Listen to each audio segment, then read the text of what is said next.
that you can afford. A section of leaders led by Nairobi woman representative Esther Passaris have condemned St. Anne's Makadara principal Veronica Muli for locking out students who reported back to school without school fees. The leaders are calling for high school principals to be lenient with students as parents are grappling with harsh economic times at the moment.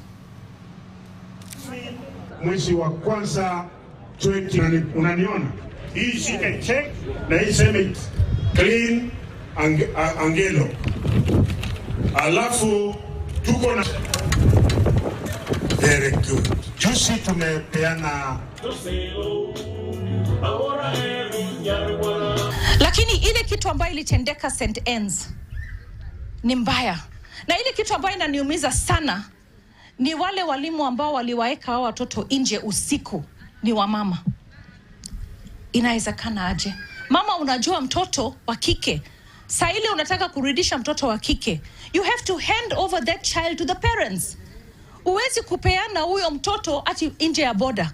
Na najua inachunguzwa na tutapata majibu what exactly happened.